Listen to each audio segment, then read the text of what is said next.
Todo empezó cuando, con inocencia discutible, algunos medios tomaron de más de 1 millón de preguntas a Marcos Peña, jefe de ministros, justo la que tiene que ver con el sostenimiento de la Iglesia, como noticiable o relevante. Se volvió a abrir un viejo debate sobre la relación Estado-Iglesia Católica.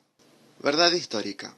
Dice Héctor Ruiz Núñez en su libro La cara oculta de la Iglesia, la mayor parte de los bienes de la Iglesia argentina tienen su génesis en la época colonial.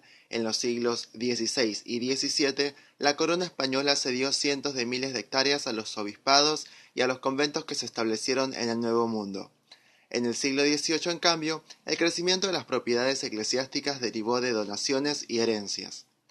En lo que hoy es la Argentina, la Iglesia tenía 35.000 hectáreas, donde luego se establecieron los partidos de Luján, Merlo, Avellaneda, San Pedro, Arrecifes, Moreno, Quilmes, Magdalena y 3 de Febrero, en la provincia de Buenos Aires.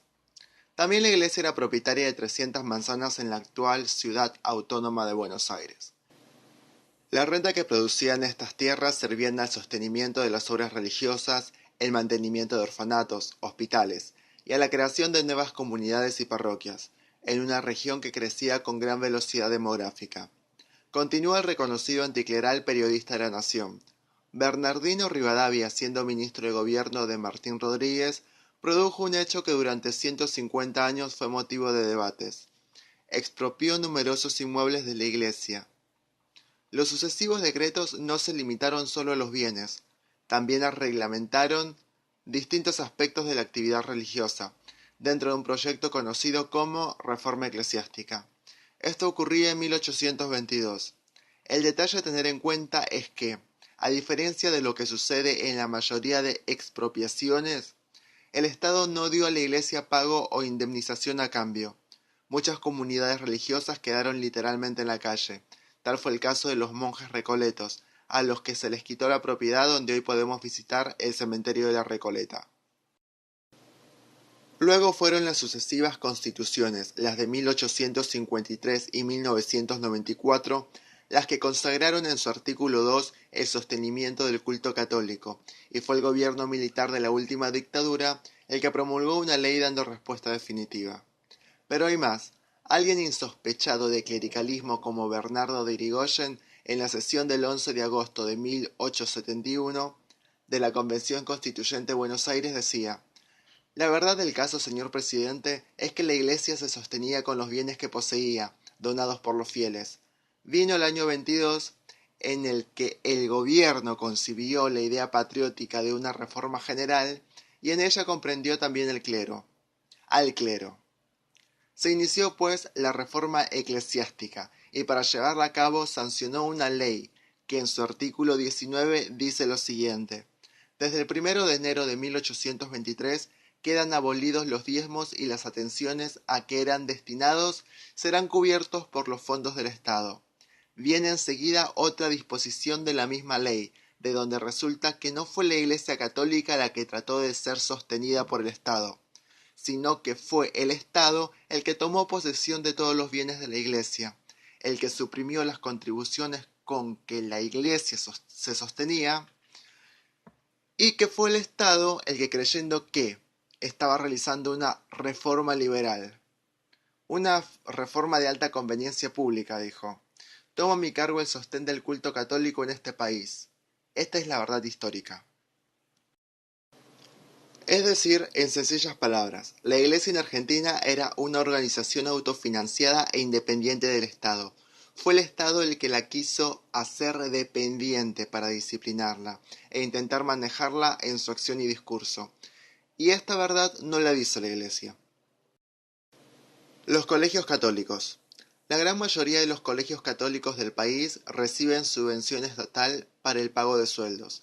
Esto es cierto, tan cierto como que son los mismos religiosos los que gestionan esos colegios y los mismos fieles los que lo mantienen en infraestructura y mejoras, elevando el nivel educativo y haciendo patria en lugares rurales y de difícil acceso. Pero la ecuación podría ser al revés. En lugar de sacar la cuenta de cuánto gasta el Estado en los subsidios de los sueldos en los colegios católicos, me gustaría preguntar: ¿cuánto gastaría el Estado si el 30% del total del alumnado del país que concurre a establecimientos católicos fuera a escuelas públicas? Un Estado que es corrupto, obeso y poco diligente. ¿Cuánto erogaría en el funcionamiento de tal infraestructura? El sostenimiento al revés. Según se desprende de la información que brindó el jefe de gabinete en el Congreso, el Estado destina anualmente unos 174 millones de pesos al sostenimiento del culto católico. Ahora bien, en un país con un 30% de pobreza, la Iglesia apoya y acompaña en las grandes ciudades y en los rincones más recónditos del territorio a muchas familias que se encuentran agobiadas por el peso de un Estado que no llega a curar todas las llagas y atender todas las necesidades.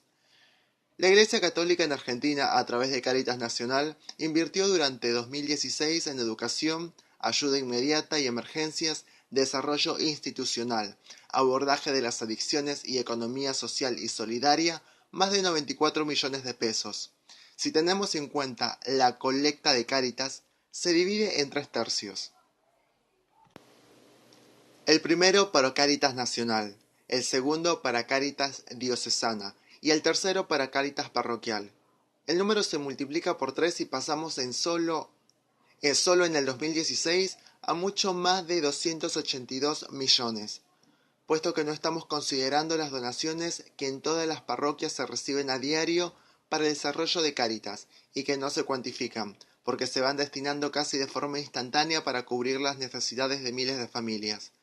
No nos olvidemos de la colecta Más por Menos. Durante 2016 esta colecta distribuyó entre las zonas más pobres del país más de 35 millones de pesos.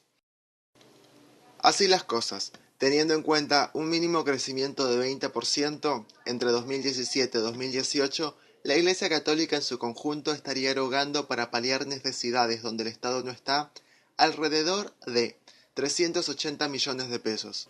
Obviamente la Iglesia hace el bien sin mirar a quién, y nunca va a reclamar por este rol de caridad que le es propio, al Estado, al que sí le es propio velar por el bienestar de todos sus ciudadanos.